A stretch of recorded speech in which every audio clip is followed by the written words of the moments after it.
Episode 88 of People I Know show. Curt Carstensen in kind of somewhat overcast but soon to be sunny Florida with Larry Rose.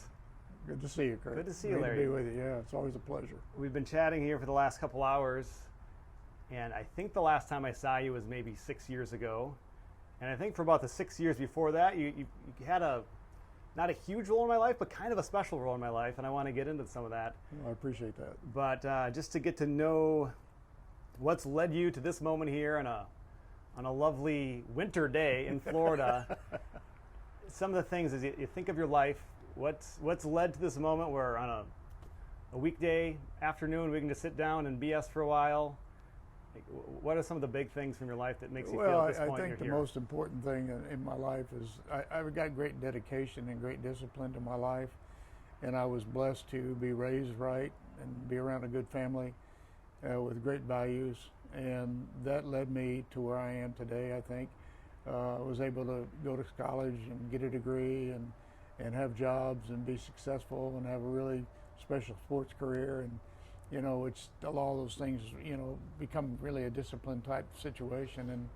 And just because I tried to do everything the right way, and, when I stumbled and fell, I got up, dusted myself off and learned from it and kept going. And, I was blessed to be successful, and I've had an extremely blessed life. And now I get to enjoy the fruits of those labors for all the years that I put in to be where I'm at today. What are some of the things that you most like to do? How do you like to use your time now? And if you can tell your age if you want, if that's not important, but at this point in your life, you said maybe 25% of your life is left. What really excites you, motivates you? What makes you want to? Well, I think like anything, and by the way, I don't mind telling my age. I'm 68 years old, and I think I'm a very young 68. I'm more of a 48 than 68, and that's the way I look at myself and the way I want to continue to live my life as a young person. Not somebody that sits in a chair and does nothing and kind of withers up and dies. My life is going to be, I gave up a lot with my family and stuff to chase my dream and my officiating career and stuff. And now it's time for me to get back to my family. It's time for me to enjoy my grandchildren, enjoy my son and my daughter, and spend time with them. I'm blessed to have great friends. I've lived in Fort Myers all my life. I have great friends, and, I'm a member in a country club, and I play a lot of golf 2 or 3 days a week, and I just have a very blessed life, and I'm going to enjoy that part of it. Get to do things especially visit with my family. My son lives in Alabama, so I don't get to see him very often. So I'll be traveling up there and then watching him and watching the grandkids, because he's got a great career coaching, and I get to watch him coach, and I just get to spend time with my family. That's the biggest thing I want to do at this time in my life. Is I always said that when I got done working and officiating, it was going to be spend time with my family, and that's what I'm going to do. Spend a lot of time with them and enjoy them and enjoy the grandkids and watch them grow up. And I want them to know who their grandfather was. I want to talk a little bit more in a second, but you mentioned golf, and I don't know that I ever golfed with you, and I don't really golf much anymore. I don't think so. I don't agree. What's your handicap? Is that something you're getting better at this point, or are you I'm just probably steady? not as good as I once was, because at age you get a little older and some body parts don't work as well. But I maintain about a 6 handicap. Okay. And it's always been. There was times it was down to 3 or 4, but I can maintain it at 6. I don't get near as excited when something doesn't go quite right. I kind of roll with the punches now, and if I can still play in the high 70s, low 80s, I'm going to be very happy, and I'm able to still do that. I'm still physically capable to be able to do things. You mentioned your kids, and one of your kids I've gotten to know over the years and was on a podcast, must have been like May or something, several episodes ago, Chandler Rose. Right. And I got to know him when I was a broadcaster in the Northwoods Baseball League, and he was a coach. And I guess me knowing him led to some changes in your life now in the last several years. But with Chandler, since we know him, you obviously know him much better. What should someone appreciate it if they go back and listen to that episode or watch that episode with Chandler? What's something you can say about him? As obviously a big part of your life. He's very dedicated with what he does. He's much like me. He's driven to be very successful. He loves what he does. He's very good at what he does. And I think the thing that he does, he takes everything personally. It's not only a job, and it's not only kids that play for him. He looks at them as human beings and teaches them values of life. It's just not baseball. It's, how this is going to make you better in life. And make sure they get their education, make sure they get good grades, and they go on, because you know that's what he did. He was able to go on, and he played baseball in college, and he's coached, and he's been successful, and he knows that, you know, baseball's not going to be forever, and you've got to have a degree, and you've got to have a life, and he's really good, and he's finding out now that after kids graduate, and he goes to weddings, and they're around him, and you know they really appreciate. I think anything else is, kids tend to have a tendency to appreciate you a whole lot more after the fact than it is during the fact. Yeah. And he's finding that out, that, and the kids keep coming back and say, Coach, I didn't know how good I had it and how good you were to us. And they just come, you know, it means a lot to him that, you know, they come back and say, thank you very much. And he gets a lot of that. And I've had the same thing in my life. And, you know, we've always given to others, and I think that's important because there's so many people in this world that are takers. And I think the more that you give and the more you help, the better you're going to be. And you're going to be enriched personally in your life. I wasn't thinking about that. Now that you just said the givers and the takers, do you think you've had a good sense over your life of recognizing who is a taker and kind of pushing those people aside, not being too involved? Yeah, I think so. I think that until you learn how to feel your way through that, there's always going to be, every one of us are going to get hit by a taker somewhere along the way. And you'll know when that is, and you'll say, you know what, I'm not going to associate with that type of person. I'm not going to hate them. I'm not going to dislike them. I'm just not going to associate with them. That's their style. That's what they want to do, and God bless them. I'm just going to go on and be around people that I think are best for me and my situation and my family. And I got a lot of really good friends, a lot of good people that I associate with that I don't have to worry about, you know, making friends with other people that could be that way. So I've been blessed, and I think I've got a good mind, and I know when somebody's trying to take advantage of me. Chandler, I got to know because he's a coach. I was a broadcaster, but for most of your athletic affiliation, I know you played several years ago, but for most of it, it's been officiating. Right. I am curious to know how your involvement in sports kind of started when you were a kid and how important that was to you throughout your life. Oh, yeah. I mean, you know, back when I was a kid growing up, and especially in a town like Fort Myers, you know, there was not Pop Warner football. There was not basketball. The only thing that you had at that time was Little League baseball. And that's what we did. And we played baseball. And back then, you know, even in the summertime, you know, as kids, we went outside at 8 o'clock in the morning, and we didn't come in until it was dark. And we were outside all the time, and we never had to worry about, you know, pedophiles or people coming by. You could stay out, and your mom and dad never worried about you. And that's what I played. I played baseball because, you know, I wasn't exposed to football until I got to junior high school. And it made me understand a lot about life. Sports taught me life. And I think the biggest thing it taught me was, you know, you're gonna fail. You're gonna fail. There's gonna be times you're gonna fail. You're gonna lose. Losing's failing. And you got to get up and you got to dust yourself off and go again, because everybody likes to win, and win's fun, but you're also going to fail. And it's made me a better human being, because you're going to fail in life at certain things, and whether it's in business or family or things are going to happen, and you've got to be able to handle that, pick yourself up, dust yourself off, and move on to the next thing and say, okay, I'll learn from it. I know what it is and why it is, and it won't happen to me again. And I've always said that the day that you quit learning is the day you shouldn't be around. And I always strive every day to try to learn more. And I'm not perfect, and I never will be, and none of us are. And anything that happens, I'm gonna learn from it and get better from it and make me a better person. And I think I've passed that ability on to my children. I think that they understand that. And we've had discussions about that when they were growing up, and you know, they're both very successful and doing very well. And you know what? There's a lot of parents that don't sleep at night worrying about their children. I can lay my head down at night and know they're fine and they're good with their families, and I don't have to worry. And that's a really comforting feeling. Is there a lesson that really stands out that as you're a parent that you realize made a big impact on who your children are today? I think the biggest impact that I had on them, and it's like any other children, I'm very disciplined in my life and everything I did, and I was a very disciplined parent, you know, and that's the way I was going to raise them. That's the way I was raised. I know it worked. And it's like any other child. They're going to fight discipline. You know, they want to do things. And it's like when they got to be able to drive, or they go to high school, and they'd want to stay out till 1 o'clock in the morning. I wouldn't let them. I said, curfew's 12 o'clock. You'll be home at 12 o'clock. Well, Jimmy, I said, I don't care about Jimmy. I'm not raising Jimmy. Mm-hmm. I'm raising you. I said, you tell me one good thing that can happen after 12 o'clock, and I'll decide whether or not you're going to stay out. I said, but as long as I'm around, it's going to be 12 o'clock, and you're going to be home, you're going to be secure, and you'll never get yourself in trouble. And over the years, now that they're parents, they really understand that. And they get it, and they understand, saying, yeah, by golly, a lot of their friends, and they've told me stories about their friends that got in trouble because their mom and dads were too lenient, and I wasn't a tyrant by no means, but I was disciplined. And now to this day, the great part of to this day is that I get to watch them raise their children, just like I raised them, and it's kind of neat to sit back in a chair and watch them. It's pretty cool. Makes you feel like you've done some things right. Well, you hope you did anyway, but yeah, you see them doing it. And I know that when I visit with them or I'm around them and kids will do something and they'll say something or do something, I'll just sit there and say, funny, oh, really? That just, what do you mean? I don't think you didn't like that stuff. And so we just chuckle and we laugh about it. So I have a great relationship with my children. Well, I'm very blessed.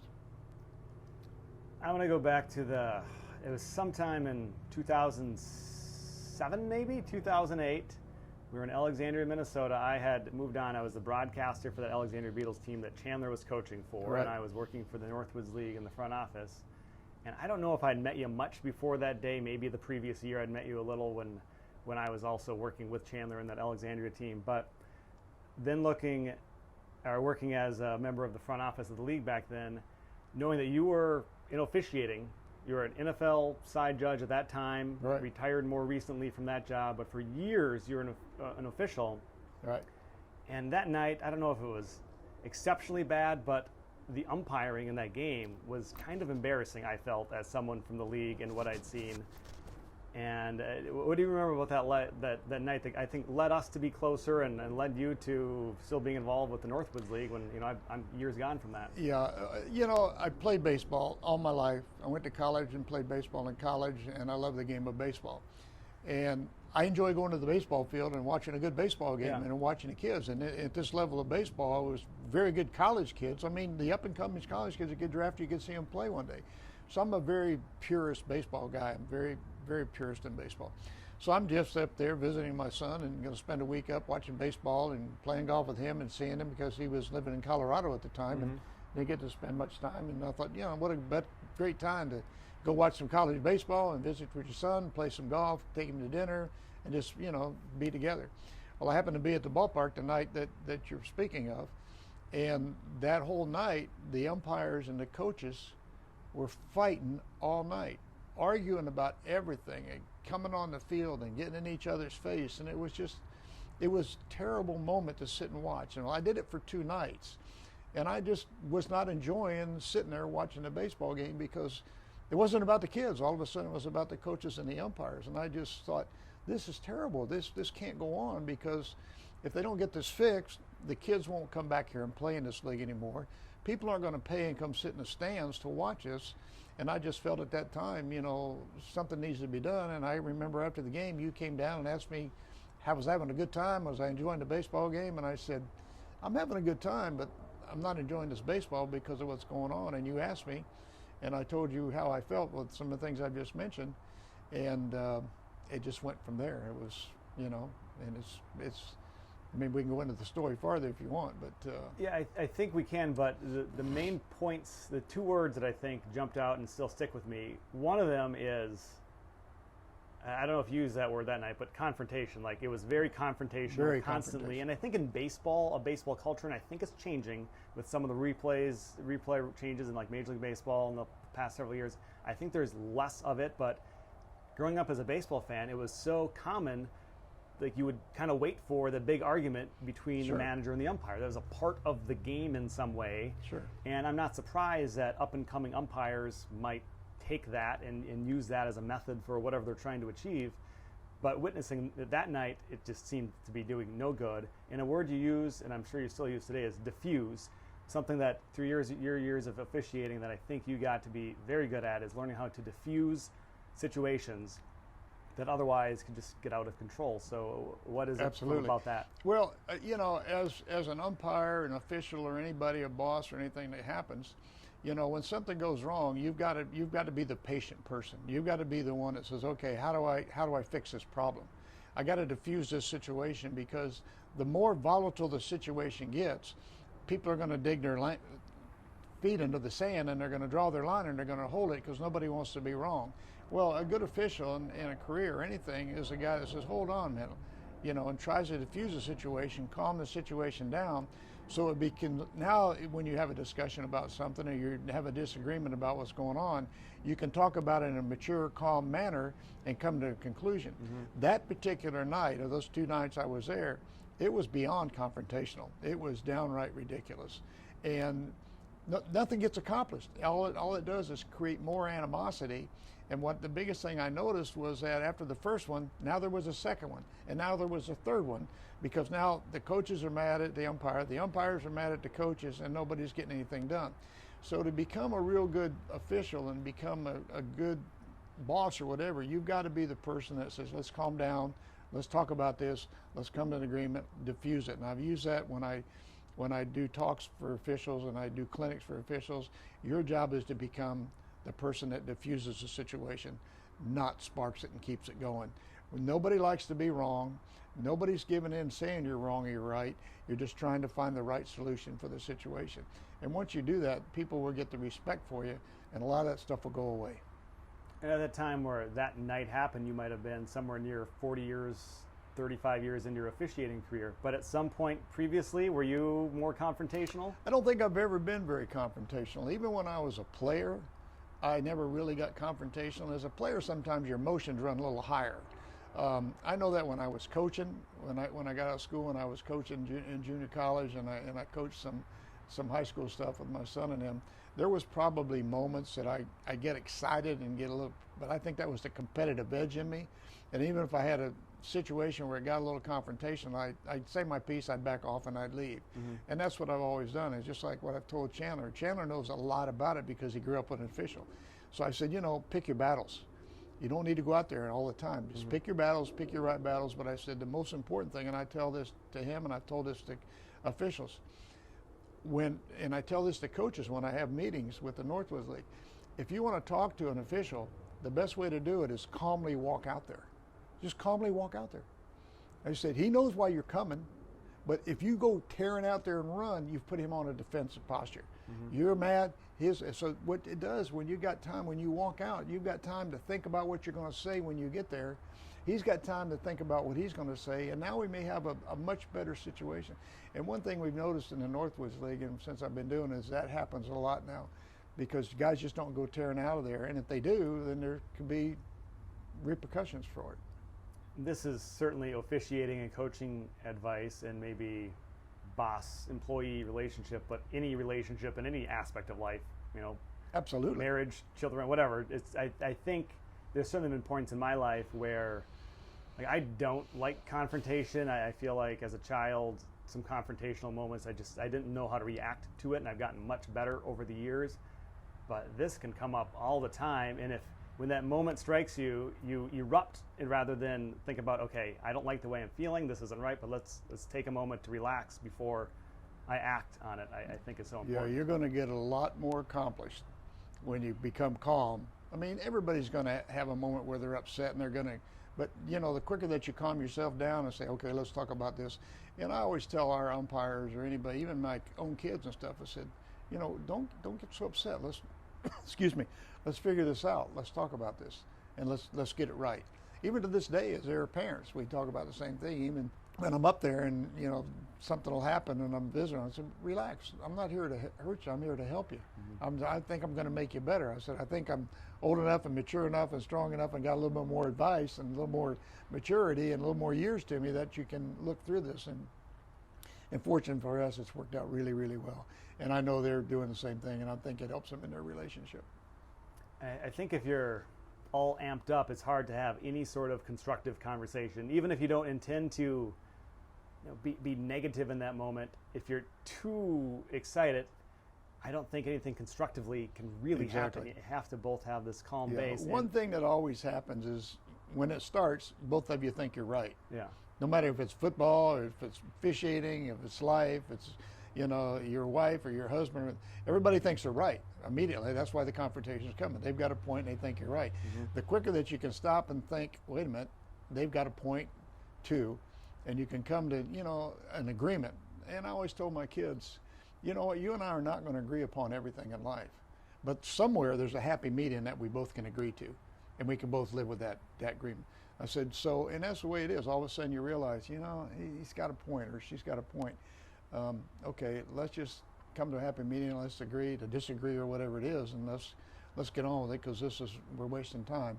And the quicker you can do that, and the quicker you can say, you know, you're right, I'm sorry. I think the word sorry is a word that's not used near enough, because people just don't want to admit they were wrong, or they don't want to say sorry.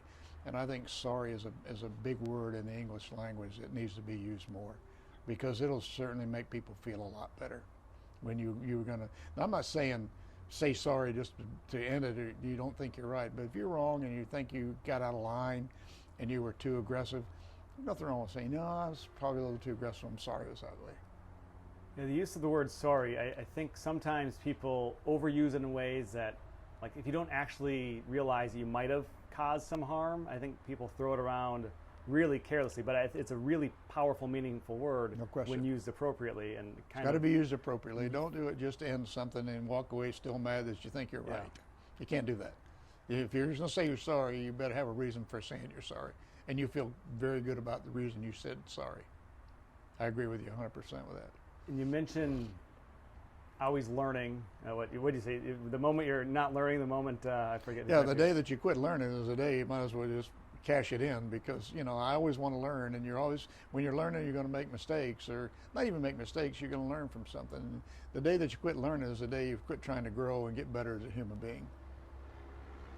Relating to officiating, and I'm curious you're sharing some stories from your officiating career before we started the recording, but I'm always curious to hear more about learning and officiating, and lessons that maybe go beyond sports or officiating. Are there any stories that might come to mind here that you think, like, you learned a lot about this, about yourself, and really maybe took it to other parts of your life through officiating? Yeah, you know, I think everything I did in my officiating career, even when I was playing sports, it taught me that, you know, you're not going to be right all the time, and there's going to be moments you're going to have to learn, and how can I make myself a better person from that?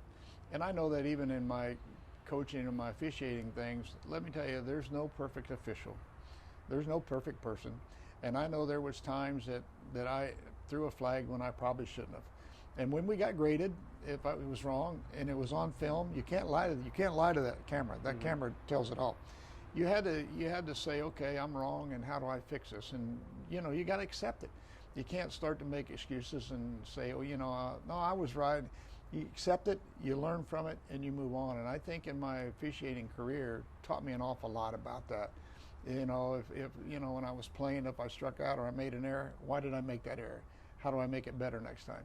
You know, when I was officiating, if I threw a flag that I shouldn't have and I was wrong, then by golly, I got to get on the film and I got to figure out why to do it. And the next time that it happens, it comes in front of my eyes, I've learned from it, and it won't happen again. And it's made me a better human being. I'm a better person just because of my discipline and making sure that I could get it right after I was wrong. I mean, I think that's the biggest thing. A lot of people are in denial. I've refereed with guys in denial. They just won't accept the fact that they're wrong, and you're not going to get better, and you're not going to have a very long career until you accept the fact that you've made a mistake. We all make them, and we're going to make them till the day we leave the face of this earth. As loyal listeners or watchers of my podcast would know, the reason I created this is because I realized I was wrong about a lot of things over the course of my life, and as a way of maybe trying to correct it or show that it's okay to be wrong, sure, I like to have conversations with people where maybe in some way I've realized I didn't think about that the best way until I learned this person, and this person showed me the way. So I think confrontation for me in my life was something I didn't know how to navigate very well, and meeting you and hearing your perspective on it started to get me thinking differently about it. I'd imagine every single person out there could be better at handling those moments of potential confrontation. No I don't know you can never hit that finish line of being the best at it. You can always get better, right. And it's something to be thinking about. And I guess just knowing you, that's been a powerful thing for me. And I think about the word diffuse occasionally, because that's a word that you gave to me in that context many years ago. Well, I appreciate the compliment with that. I think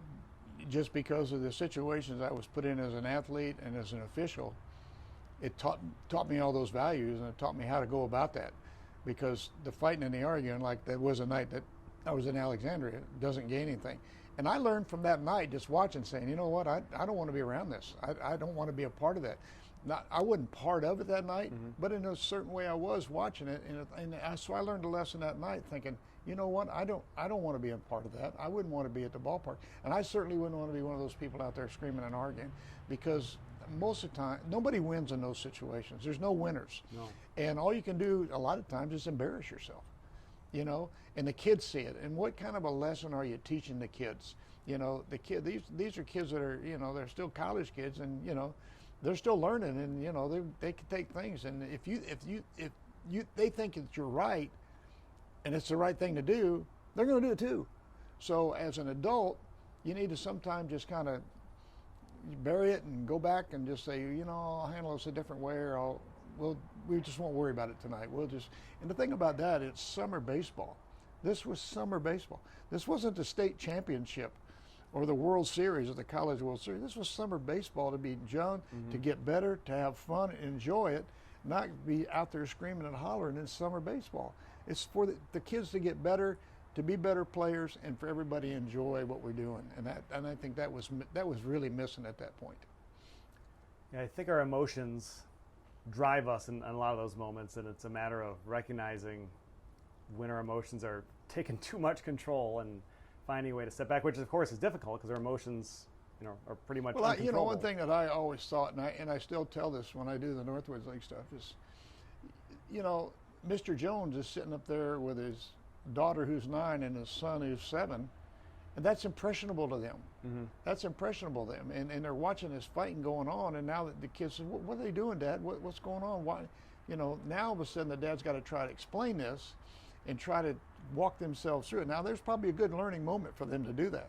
But if all of a sudden they start throwing out 4-letter words and stuff, and the kids hear it, that changes the whole thing. And that does happen in sports. And sometimes in a small setting like that, where there's not very many fans, it's not very loud, that can be heard. And there's nothing I hate more than kids have to hear that, or, you know, the guy says, listen, I'm not bringing my kids back here anymore. I'm not going to expose them to that. And I think sometimes people lose track of that. And that's one of the things that we worked really hard on to make sure it doesn't happen. Well, let's talk a little bit about that. Like, as you finished your NFL career a few years ago, right? As we were talking a little bit before we started recording, it's kind of trying to figure out how to use this time, because that left a lot of time. You used how many hours per week? Like, we see the game on Sunday, you're out there on the field for 3.5 hours, but how many hours a week were you putting into that job? I would probably, and I'd be conservative to say that I put 40 to 50 hours a week. From what I always did is I did everything from Tuesday to Friday, and I was really very locked in on Tuesday to Friday. I'd work a game on Sunday, and I'd really kind of use Monday to decompress, you know, because you're tired, you're worn out, you're mentally beat, you're physically beat, and you just kind of want to put it behind you for a little while, just to say, okay, you know, I'm going to get a little rest here. I'm going to get my mind right before I do my film work. I used to do film work. We used to do tests, you know, so I'd spend a lot of time staying in the rule book, doing my tests, doing film work, and trying to make myself better. And then on Saturday, Friday, so it depends upon where I go. Sometimes I'd travel on Friday, sometimes I'd travel on Saturday. That was my travel day. Then we'd get there and we'd have our meetings. And that whole timing, beside the 3 hours, it was easily 40 to 60 hours a week. And people that aren't involved in any way wouldn't know that, wouldn't expect that. Oh, they would never have any idea what the time that you put into it. Was it always that way? Because it went to a point of being full-time officials, and before that you were technically not full-time. Is that true? There, you know, the thing that they always said that you weren't full-time, and that was just a terminology because you weren't on their payroll full-time and in their office full-time. We put in full-time hours, and, you know, to be good at what you're doing, you had to put the time in, or you didn't last long. Yeah. You know, they'd find somebody else that would put the time in. But they always said that you weren't full-time. Well, we were full-time, but people didn't realize it. We just weren't in the office full-time doing it. And the biggest problem with it is once the season's over, what are you going to do until the next season starts? How are they going to consider you full-time? What are you going to do? Well, there was always off-season tests, and there was always off-season training, and you had to meet weights, and you had to do certain things. You had to physical abilities, and you had to, you know, we get to the clinic, and you had to go through agilities and weight testing and a lot of things. So in the off season, you just couldn't sit down and eat candy and ice cream and show up in July and be ready to go. So there was a lot of discipline to your life, and you were scrutinized, and even in the community, you can't go out and do something dumb or make a mistake because you're going to be in the paper, and then they're going to get rid of you. And there were certain things that if you did them, you were immediately dismissed. So for 25 years of my life, I was under the gun. I lived in a glass house, which was fine. I knew that going in, and I knew what it was about. And then when you decided that time was up to stop doing that, that created potentially a lot more time to use other ways. Sure. So what have you learned about using your time differently the past few years? Well, I still had businesses. So when I quit, I still was doing my business, and it's just this past July, I sold those businesses. Now I'm in a situation where I got to start to learn to do other things. I mean, you can only play so much golf. You can only visit your children so much. But the reality of it right now is I've just kind of sat back and taken a deep breath and enjoyed the time to myself and be able to relax and just look back on my career and look back to things I've accomplished and look back what I want to do. So like I said earlier, I'm 75% of the way through this journey. And people don't look at it that way. Everybody thinks they got a long lifetime. Well, 75% of my life's gone by. I got 25% left. I hope at least 25% more. And I just want to enjoy the rest of it. I want to be happy, and I want to enjoy it. And I want to look back and realize I've been so blessed in life to have what I've had and do what I do and get to go places. And I've never taken that for granted. I've always said, you know what, I'm so blessed every day to wake up and I've had what I've had and the fortune that I've had to be able to do that. I've been very, very fortunate. I remember, there's been a few times I would see you when you were coming up to visit Chandler, and then you started being involved as an umpire, maybe first a consultant, maybe a supervisor, I don't know what it was, with the Northwoods League. So I'd see you there for a couple of years before I left my position with the Northwoods League. But the other times that I would see you, I'd imagine over the years, it was 6 or 7 or 8 or 9 NFL games where, as one of the officials, you would get usually 2 tickets per game. Right. And if you're in my region, you didn't know a lot of people in Minnesota, and I would say I'll take your tickets if you have them. And usually, I would end up going to the game, and I think it was always so neat. You would know where the seats were. You need to watch. You need to wave as you're on the field. I brought different friends and family, and I always thought that was so generous of you, and maybe that's fortunate of me to be able to go to some of these games. Well, it's like anything else. I always want to give back, and I think that's just a small portion to give back. And if I really thought sometimes people would not only come to the game for the game, but they'd also come to visit me or watch me officiate, and that was an honor for me to have that. So.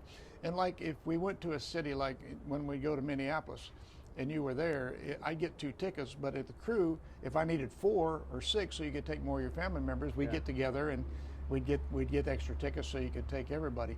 And that's something we enjoyed doing. It was great to be able to get tickets and give people tickets to games.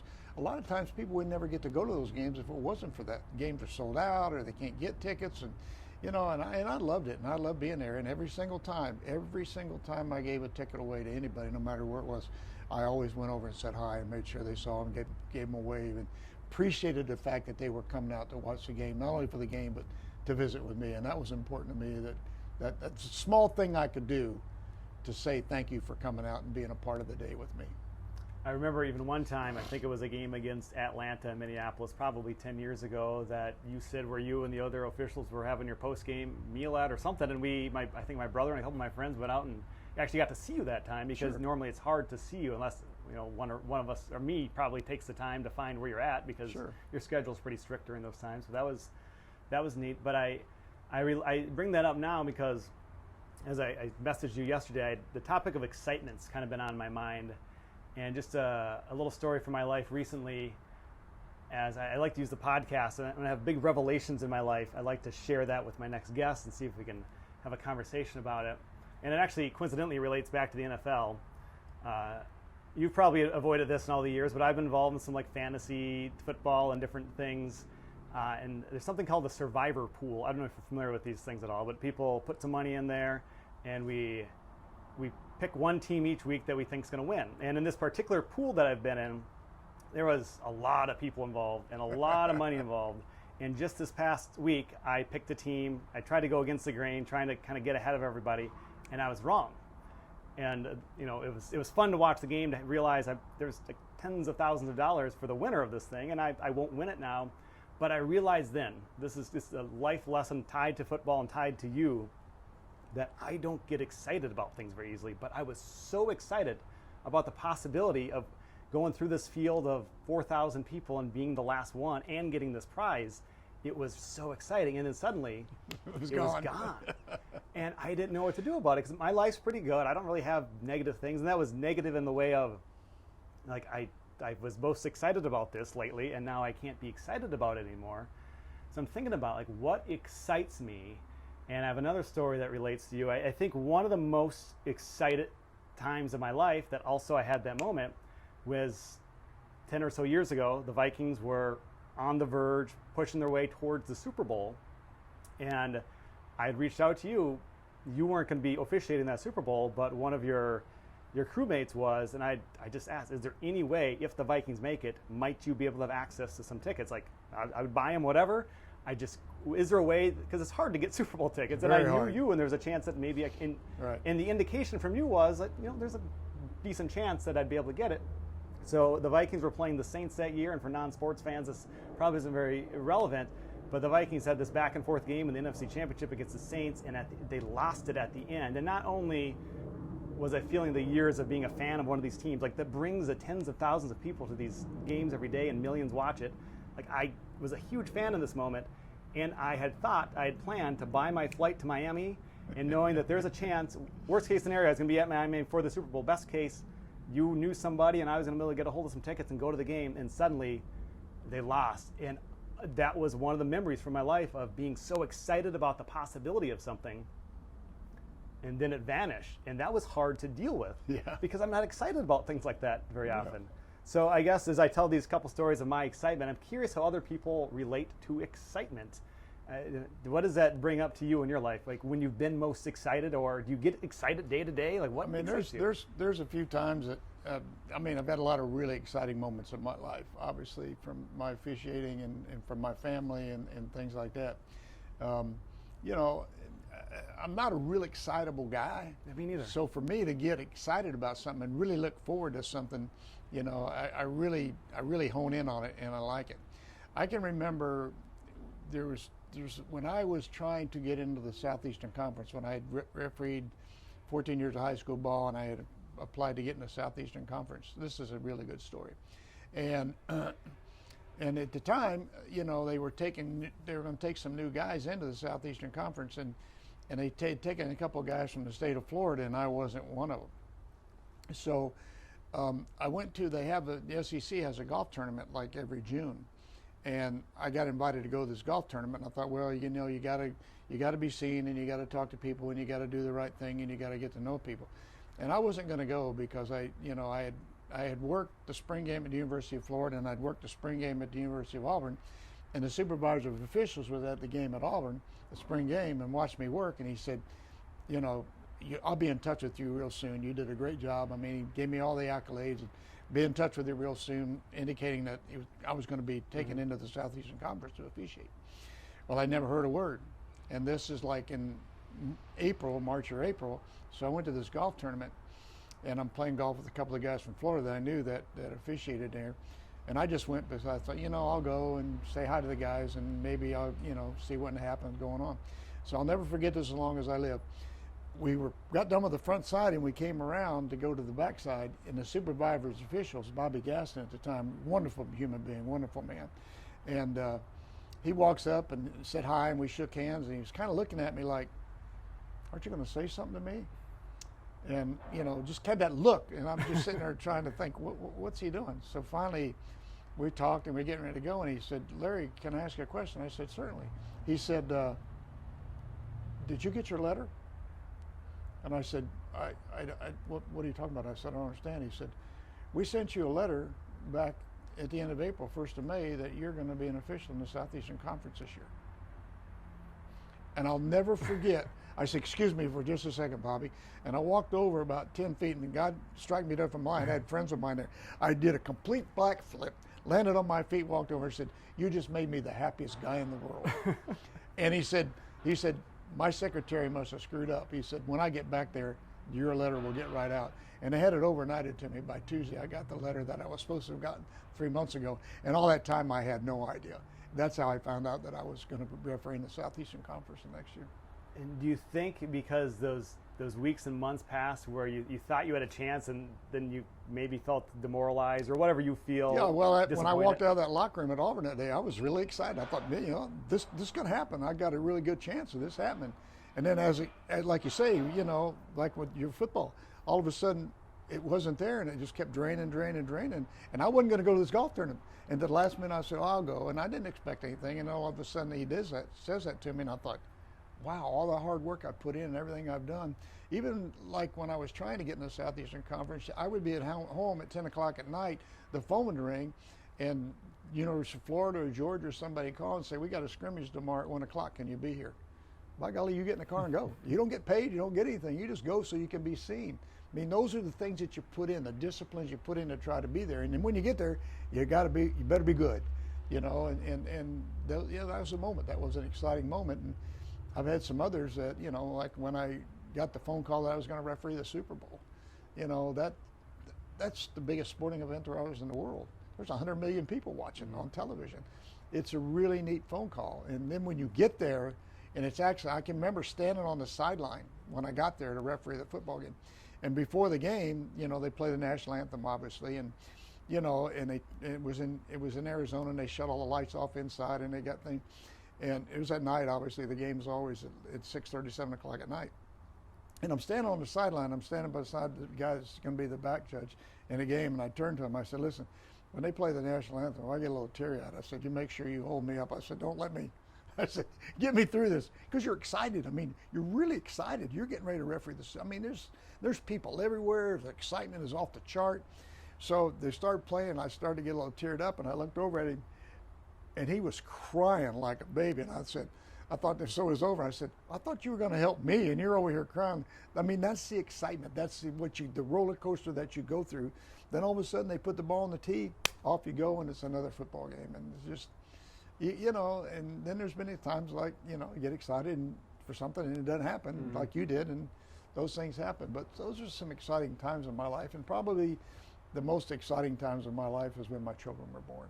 That was off the chart excitement to be a part of that and watch it and see it in real life and see it in nature. It was extremely exciting to be there and be a part of that. So those are probably the most things that I can think of right off the top of my head that are very exciting, that were very, very special and will hold a special place in my heart. I think there's two types of excitement then, maybe. Like there's the excitement that about a possibility and then the possibility doesn't happen, right, and that disappears. But like the excitement, maybe crying at the Super Bowl, like the excitement is coming to its completion. Like it's not going to disappear. Like it ends, but it's going to end. There's nothing about that that's strange. You've lived through this. You've experienced it. You've like made it. Like I don't know that there's a higher point in your career than getting to be one of the officials at that game.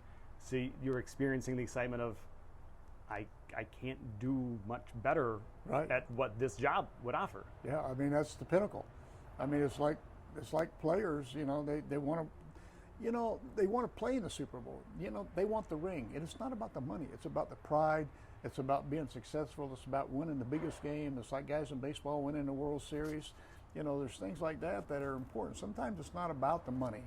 It's about the performance, and it's about the pride, and it's about the exhilaration of winning. And I've been on the other end of losing too. I mean, times I've gone to excitement and I've lost and I was down, but at least I had a chance. And that's all I've ever asked in life, is give me a chance to be excited. And if I fail, okay, then I'll let the excitement go down and I'll go on to the next thing and I'll get excited again. Just because I didn't get the first one prize, I'm going to keep getting there until I get another one, and I get another prize, and I get another prize. Every time I can go up the bat and take a swing, I got a chance, and that's all I've ever asked in life. Just give me a chance, and I was fortunate in my officiating career to get that chance. Then when you talk about the moments like your children are being born, that's obviously a pinnacle of excitement. But does then the excitement? I've never been a parent yet. Does the excitement just carry forward, or how would you relate excitement to parenting from that moment of childbirth Well, I think, forward? you know, the initial feeling of excitement is when they're born and they're healthy and everything's great. And the excitement continues. And I think that, I mean, there's a lot of parents that aren't excited with the way their children are and things happen. I don't think they quit loving their children, but sometimes things get a little rough. I was so blessed that my children were very good. And I think it has to do with, you know, I've always said, you know, everything starts at home, and you do your job at home and it'll be okay. And then they'll put you in so many situations where you're excited for them to be successful. And I think as a parent, one of the most important things to me was I want my children to be successful. I'm excited for them to be successful. I want them to have a great life. It's like I said earlier, I put my head down at night and I'm comfortable. And you get excited for their accomplishments and what they do. And there's, like you say, there's all kinds of excitement. And, you know, a lot of times it's just built up inside of you and nobody even knows about it, but you're extremely excited for them and to see them be successful in what they can accomplish. Because I think I've had a blessed life, like I said, and I've had a lot of exciting moments, and I may have more, but my biggest dream now is to watch them be excited and enjoy their life, and that's excitement to me, to watch them be successful and go on. That's exciting to watch it. And the grandkids, I'm going to have grandkids and they'll probably be in sports, and the excitement of watching them play and be successful and the smile on their face, there's nothing better, nothing better. As you look to that remaining 25% or so of your life, do you let yourself picture your grandkids growing up and what some of the things that they might achieve and just being there for it and being a part of it? You know, I've thought about that 1,000 times, and my son and I have talked about it. Obviously, because of the sports in our family, they're going to be sports, and they're already into sports. And I told him, I said, the most important thing to me is I hope I live long enough to watch them become very successful in what they do. You know, and my son and my daughter both say, listen, Dad, you're not going anywhere. You're going to be here. And I'm hoping 20, 25 years down the road when, you know, they're going to college and playing ball in college or whatever they're doing, you know, watch them get married, have families. I'm hoping that I'll be able to be around that long enough to see it. I may be in a wheelchair and I may have a cane or something, but you know, I look forward to the excitement of watching the smiles on their faces and being successful and doing what they're doing. It's going to be a real treat. You know, it's like, you know, being a parent's a tough job, very tough job. And I think any parent will tell you that. But now the fun part is that you get to watch grandchildren and you don't have to parent them. You just get to watch them and really enjoy it. I mean, I enjoyed my children immensely, but I had a job to do with them too. Now I get to enjoy and watch the grandchildren. It's not my job, it's theirs. And if they ever need me, and they do reach out to me about stuff and ask me questions, and that's an honor to have them call me and say, hey, what do you think about this, Dad, or what do you think about that? And it's pretty special. Now I'm just going to enjoy it. I'm going to sit back and sit in the chair and sit in the stands and just watch and enjoy it because I've had my turn. Now it's their turn and I want to watch them. I want you to share a perspective or a story on a few different things that I think you relate to. Let's start with if someone's thinking about being a referee or official in some sport, what's like the number one piece of advice you give to someone that's pursuing a career in that? Well, I think the most important thing is dedication. You've got to really be dedicated to what you want to do. You know, there's good officials, there's average officials, and if you're gonna, it's like anything I've ever done in my life, whether it's been my business or my officiating or my children, you've got to be very dedicated to be the best you can be. You really do. Officiating is a very, very difficult job.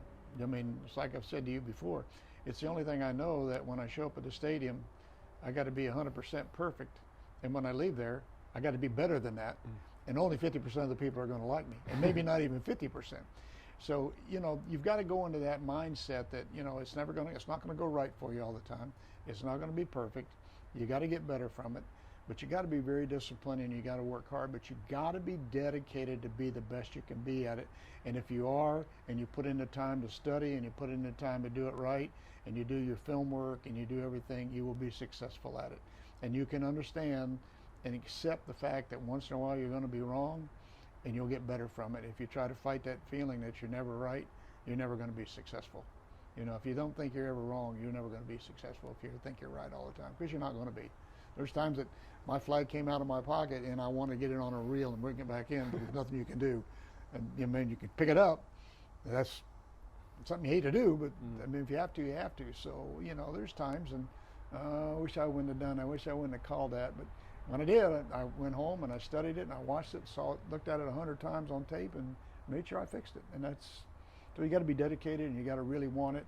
And you can't do anything officiating. You can't do halfway. You got to be all in, and you got to do it right, because there's a lot of people dependent upon you. They're really dependent upon you to be good and do the right thing, because you can change things. You can change outcomes in a hurry, and you don't want that to happen. You never want to be in that position.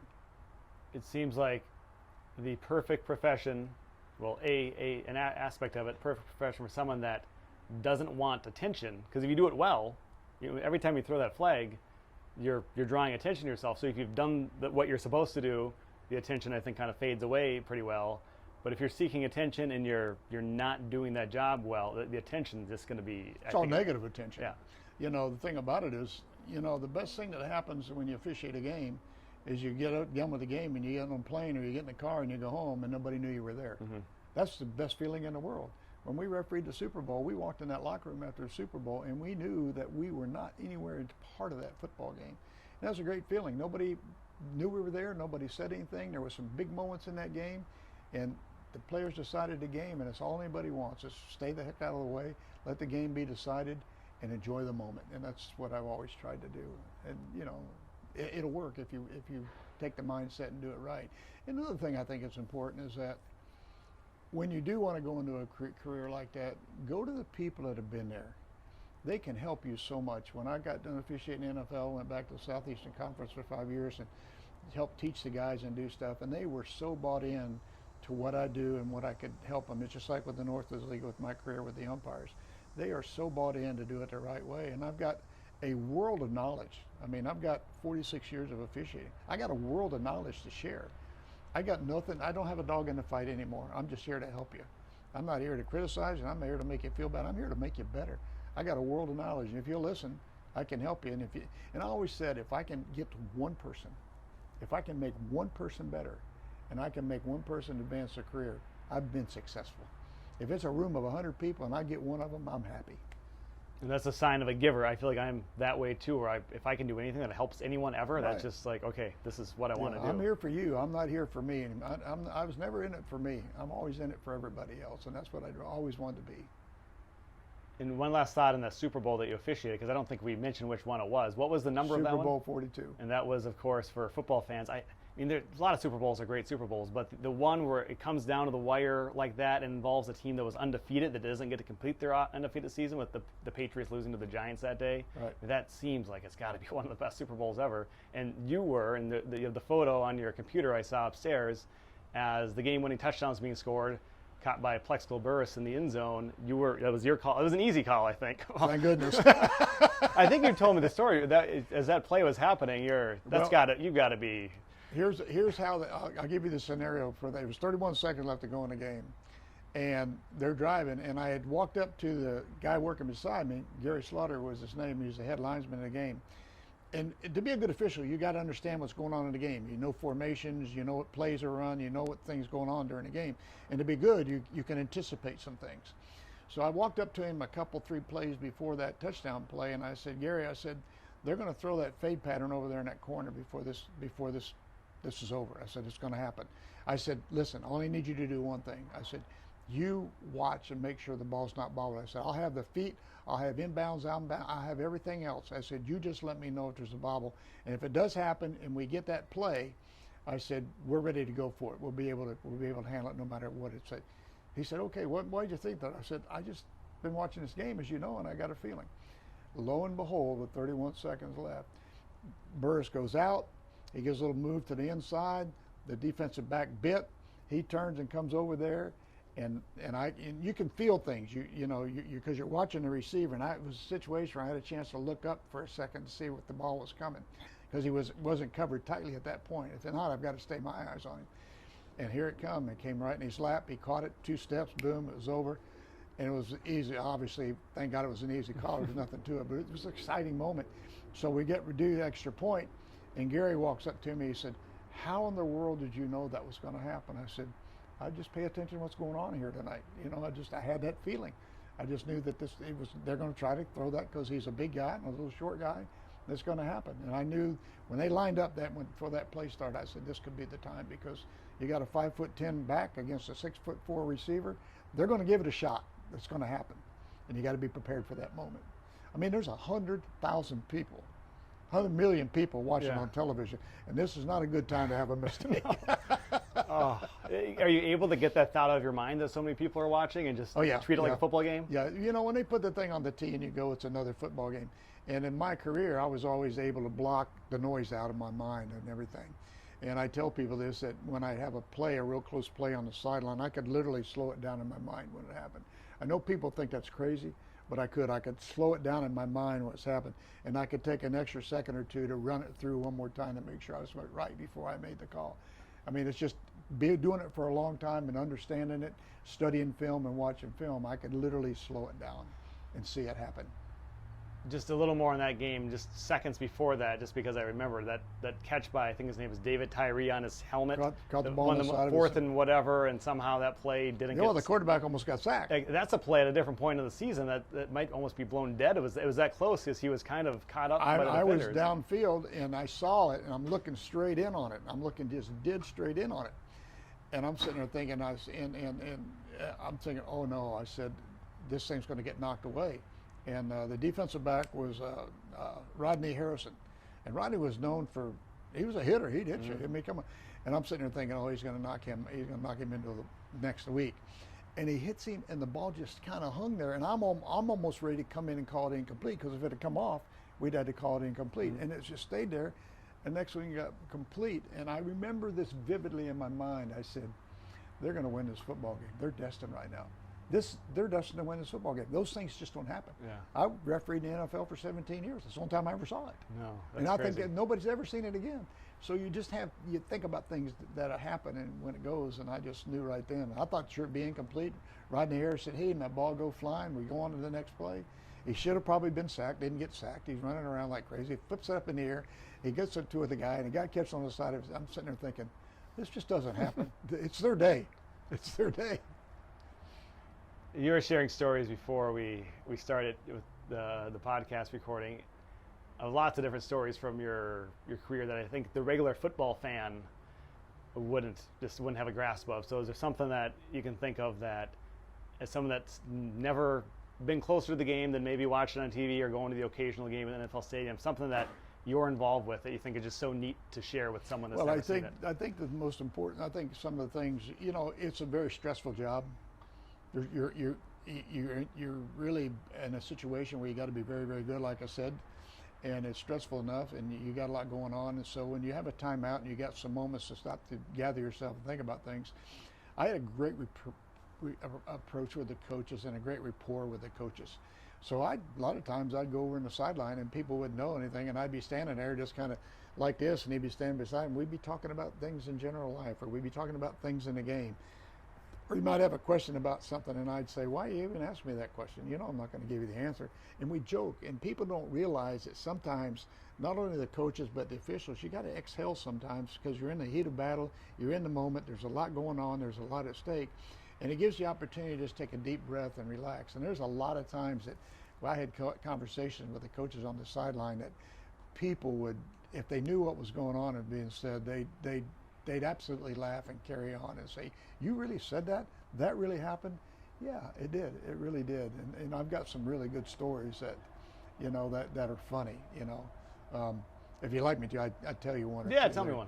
I'm going to give you I think was one of the best ones I ever had. I was in St. Louis, and we were refereeing a game in St. Louis. And there was a TV timeout, and I'm down by the end zone, and I'm standing there, and all of a sudden I felt something hit me in the back of the head. And I looked around, I looked down, and there was this Rams hat with the horns on it, and they were flashing. So I knew there was batteries in that hat, and that hat had hit me, and I looked down, and I picked this hat up, and I kind of glanced up in the stands and didn't see anything, and I thought to myself, I'm going to get the security guard to come over and take this hat away from me. So he came over, and I said, hang on to that. I said, because the next time out, we're going to have some fun with this. Because you got to have some light moments. It's, stressful enough. So he said, okay, what do you want to do? I said, just when I tell you to bring that hat over, come on over. Well, fortunately, they didn't score yet, and there was another TV timeout. We went to TV timeout, and he comes over there. And I said, here's what we're going to do. I'm going to take this hat, and I'm going to shake it, and I'm going to turn around, I'm going to point up into the stands and say, we're going to find out, I'm going to show you that they're going to throw this guy under, we'll know who threw this hat. I said, you watch this. He said, huh? I said, just do what I tell you. So I turned around and I said, that guy right there threw this hat, and I want him thrown out of the football game. And all the fans, yeah, I didn't do it. That was the guy. That was. And I thought the security guard was going to bust a gut laughing. He said, "What do you want to do?" I said, "Give him his hat back. He can't throw it." I said, "Listen, he's embarrassed enough now." And all the fans were throwing him under the bus. He's trying to hide and get down because he thinks he's going to get thrown out of the game. I said, and sometimes you just got to have those light moments. I mean, I had a lot of those with fans. I talked to the fans a lot during football games, because if you're the back of the end zone where I was and they were right on top of you, they wanted to cut up and they wanted to say something. I used to have more fun with people, and the coaches too. You know what? I enjoyed my job. I loved my job, and I loved being out there. As stressful as it was, as tense as it was sometimes, I still enjoyed it, and I had a marvelous, marvelous career. Have you been able to replicate any aspect of that since you've stopped doing it? Like the interaction with the random fans and the people. Like you were interacting with a lot of people going out, and now you're probably not going out so much. It's interesting that, because I play golf and I got a lot of friends and I do stuff, people always ask me about stories and how my career was. And, even when I was traveling, I still to this day, people find out. I love talking to people. I love telling them what it was like. I've been very gracious with people. I never said no, and I was always, I still to this day. I mean, I love talking to them, and I'll talk to them about it all till the sun goes down, because I was so blessed. And if people are that interested in something I did and they think it's pretty cool, why wouldn't I take the time to be able to enlighten them and tell them how great it really was? Was it stressful at times? You betcha it was. Was it tough at times? You betcha it was. But the far good things outweigh the bad things by thousands of percentage. One other thing for a piece of advice that's maybe useful to me or to anyone. You worked a lot as official, but you mentioned you had some businesses that you said you sold this year. Is there some piece of financial advice that you took to long ago, or maybe recently, that you think maybe people are missing out on? This is something that you need to be aware of to really get ahead, stay ahead, and be in a good financial place? What I always did is, first thing I did when I was in business was to take care of my employees. My employees were first. Without those employees and without good employees, you're not going to be successful in business. And I always let them know that, and I always complimented them, and I paid them very well, and I always took care of them. I wasn't worried about me. I knew that I could make some money and I could do well, but I wanted to make sure they did. I had people that worked for me 25, 26 years and were with me, dedicated with me the whole time, all the way through. And what I did is I never, and I think this is important, I never tried to keep up with the Joneses. I always saved, I invested. I didn't try to go out and buy a bigger house. I didn't try to buy a bigger boat. I didn't try to have a bigger car. I tried to stay within my means and tried to invest. And fortunately for me, I'm financially in a very good place in my life because I did that, and I didn't try to do anything. I'm debt-free at my age right now, and it's because I was disciplined enough to do that. And don't misunderstand me. I shared a lot with my employees. I gave them a lot, but they gave me a lot, and they gave me the opportunity to go travel, go referee football games, be in this moment right now, to where I'm 68 years old and I'm fully retired, and I don't have to worry about next week. And it's a nice feeling. But I think if anything else is, don't try to do too much, and don't try to have too much, and invest and save some money. And you'll be surprised that even if it's $100 a month or $200 a month, and you put it away for 30 years, you'd be amazed what it'll be worth in 30 years. And you'll say to yourself, boy, this is great. And the thing that I always said is, try to get everything paid for. People go out at 60 years old and buy a new house for $500,000, and now they're, get everything paid for. Have no debt. You got no debt. It doesn't take a lot of money to live. And if you've saved and saved, $100, $200, just get yourself disciplined enough to do it. And I did that, and my kids are doing it now. They're doing the same thing because they see how it works. So, don't spend everything you make. Put some of it away, and there's always going to be rainy days. I mean, like, I just sold my businesses in July. The pandemic hit, and in started March, my business dropped 85%. 85%. I had decisions to make. Do I keep them? Do I sell them? Do I try to ride this out? You don't know how long you're going to have to ride it out, and how much capital you're going to have to get rid of. So my daughter, she went back to teaching school, and my son-in-law and daughter didn't want the business. So at that point, I said, if you're not going to do it, right now things are tough. I'm going to try to sell it. I was so blessed to have some people come along and purchase it from me, and now I'm in a great place, and I'm very happy. I didn't make a ton of money on it, didn't care to make a ton of money because I saved and I didn't need that money to live on. Where a lot of people sell something, they got to have that money to live on. Yeah. I don't have to have that money to live on. I've saved along the way. And that's the biggest advice I can give anybody is save, save, save. I don't care if it's $50, $100. Just start putting it away and stay disciplined and do it. With that, I think we'll go to my final segment. I like to do a personal growth segment, but I think some of what we've talked about is you growing and always learning, and that's what I am. I want to keep learning and growing, and then allow someone like you that's impacted me to share one final thought or story that you think about your own growth, things that you're working on, things that you think you've done especially well if we haven't talked about it yet. You know, you're into their final 25% of life as we go back to. What are you like working on right now that you think you're still improving at that other people might be able to learn from? Well, I think no matter what I do on a daily basis, no matter what I do, whether I go play golf, I talk to my children, you know, if people ask me for business advice, I make sure that I think things through and give the proper advice and try to make sure that I'm doing the right thing. I'm not a guy that shoots from the hip. I really stop and I think things. If my son calls me about something or my daughter, I say, well, let me think about it and I'll call you back in a little while, or I'll call you tomorrow or something. Let me give that some thought. So right now, even now that I'm retired, I'm doing stuff, I still get questions from people. I still get questions, you know, like the guy that bought my business. He's about once a week, he calls me about something and I go down, I see him and I try to help him. I try to give the advice. And I think that, like I say before, I want to continue to learn. I want to continue to get better, no matter what it is. And there's going to come some stuff going to come along that I don't know anything about, and I'm going to learn how to figure it out.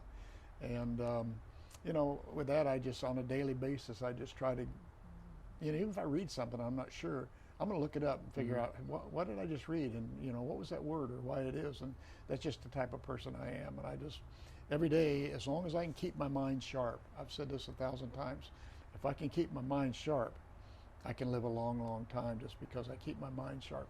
But if I decide I want to just sit in a chair and do nothing, then I'm going to wilt away, and I don't want to do that. Even if I have to go in a wheelchair one day or walk with a cane, as long as I got my mind sharp, I know I'm going to be around, and I think that's important. I mean, there's no guarantees, as we know. I mean, I may only have 5% left, who knows, but I'm hoping it's a lot more than that. But I'm going to do everything I can at this point in my life to stay healthy, and take care of my body and take care of my mind and make sure that I can watch my family grow up and get older and better, and I can be there for them. That's important to me, is to be there for my family. I want to be there for them as long as I possibly can. I really get a sense from you as a giver that whether it's me saying I'm coming down and can we get together and do this, or the person you sold your business to, or really anyone else that might reach out to you, that you don't see it as a burden very often, or maybe never, when someone's trying to gain knowledge from you or gain something from you. As long as, I guess, if they're not coming at a taking way, if you can sense that, would you say people are a burden ever? Things are a burden on you? I've never looked at things as a burden. I've always looked at it, how can I help? Yeah. What can I do to help you? What can I do? Now, I'm not going to say there's times that somebody didn't ask me the same thing a couple times, several times over. So wait a minute, I've tried to explain that to you, and I don't let them know, that, how many times this guy going to ask me this, or, and sometimes I might think, I'll keep telling him, but somewhere along the way he's got to learn. He needs to understand me. Is he hearing me or what? But things aren't a burden to me. I don't mind talking about things and helping and doing. I love helping and doing, and I'll do that just like my kids. I'd do anything in the world to make sure that they get the right advice. Am I perfect? No. Do I probably give them some advice that I'm sure that I give them advice, and they may go talk to one of their friends and get different advice, but that's their decision at that point in time. They've got to make that decision. They've got to make decisions on their own. All I can do is help them with some thought process that, that I think is right. Then they ultimately have to make the decision. The nice thing about it is most of the time they pretty much, make the decision based on what I said. I know there's times they don't, but that's fine. They're learning and growing too. And it's like I said before, I can put my head down on my pillow at night. And, if the good Lord took me tomorrow, I got no complaints about my life. Now, I'm not ready to go by no means. I'm not ready to go anywhere. But if I went tomorrow, I have zero complaints. I've had a wonderfully blessed life, more blessed than I could have ever imagined or dreamed of in my life. You say zero complaints, but I wonder if it's also zero regrets. You're not wishing you would have done differently? No, I think we all have at times regrets. You know, something we did that we wish we could do it again. It's like throwing a flag, and I wish I could have got it back. As far as my life and what I did, I don't regret anything. I mean, I stumbled and fell sometimes, and I never regretted it. I just learned from it. I don't regret because I never got in trouble or did anything wrong. And that's one thing that when I got in the NFL, that the background checks that you do, that the FBI does and the NFL does, if you got any skeletons in your closet, you don't get in. You know, so I know that I've lived a life. Have I done some stupid things? Yeah, we all do. Yeah. You know, I said, God, that was dumb. Why did I do that? You know, but I learned from it and didn't do it again. And I think that's the most important thing so far. You know, in today's world compared to when I was a kid growing up, you know, for an example, if you did something wrong when I was a kid growing up, the police took you home to your dad. Well, take me to jail. Don't take me home to my dad. I don't want to go home to my dad. Take me to jail. Well, now it's so bad and so different that if you do something, you're going to jail. You're going to have a record, and that follows you. And if there's one, and when I talk to kids, I've had pleasure to talk to kids at school and stuff and say, listen, don't make a mistake at 16, 18 years old that you're going to have to pay for at 40 or 45. I got in the NFL at 44 years old. And if I'd have done something stupid like a DUI or got in trouble or got arrested or stole something, I would not have been able to get in because the background checks were amazing what you went through. I mean, the FBI showed up at my office one day and grilled me for 3 hours, you know. And the NFL security department came down and grilled me for a couple hours. Wow. They came in and did a psychological battery test in a hotel for 5 hours. I mean, you go through a lot, you know. Again, like I say, you got to be dedicated. You got to want it. And, you know, thank God that I kept my nose clean. I always end my segments with kids. It was what I just told you. Don't do something young and foolish that you're going to have to pay the price for when you get older. Stop, think before you do it. When your mom and dad said, don't you drive that car, don't you go out and drink underage, listen to them. Make sure, because something's going to happen. And if it does, then you're going to regret it forever. Yep. When you could have avoided it. I know sometimes it's hard to walk away from temptations, but sometimes you just got to, and that's why I wouldn't let my kids stay up past 12 o'clock at night. I was protecting them. I want them home, and now they get it. I promise you that their kids will come home at 12 o'clock at night. And I talked to my son-in-law all the time with his 2 daughters, and when he came the first time he came to take my daughter out, I said, curfew's midnight. I said, it's not 12:01, it's not 12:02. And I said, just in case you can't do the math, for every minute you're late, you're going 15 minutes earlier next time. So just in case you can't do the math, if it's 12:01, it's 11:45. If it's 12:02, it's 11:30. And now he's my son-in-law. They were always home 15, 20 minutes early before midnight and had the best time of their life, and they're married to this day. I promise you that he will do the same thing with his 2 daughters. I promise. He's already said when his 2 daughters start to date, I'm going to have to be over there to talk to the guy. I said, oh no, it's your baby. It's a lot of good advice, Larry, and I learned today that I call you Larry. That's how I met you. But not many people call you Larry. Very few people. It's amazing. Very few people call me Larry. They either call me Rosebud or Rosie. Rosie that's anybody. That's everybody knows me by Rosie. And ironically, that was my mother's first name. Her name was Rose Marie Rose. Really? Yeah. But everybody calls me Rosie. It's just, they call my mother Rosie, but that had nothing to do with it. But all my friends have always said Rosie, Rosebud, Rosie. All the guys I officiated with, that's all they know me by. I don't even think they know my name is Larry. I mean, that's all anybody calls me. That's just the nickname I developed over years. That's what everybody calls me. They send me texts. They say Rosie. They call me, Rosie, what are you doing? I mean, that's all anybody calls me. That's what I go by. And this guy, fine with me. I don't care. I never kind of liked Larry anyway. Should I stop calling you Larry? You can call me anything you like. Okay, I'll get creative. Yeah, you can do it. I just, and the funny thing about it is my name is William Lawrence Rose. Oh. And my mom nicknamed me Larry because she didn't want me to call me Bill because we already had a Bill in the house. So she named me Larry. And let me tell you something. A nickname is the worst thing in the world because everything legally, you got to go by your legal name.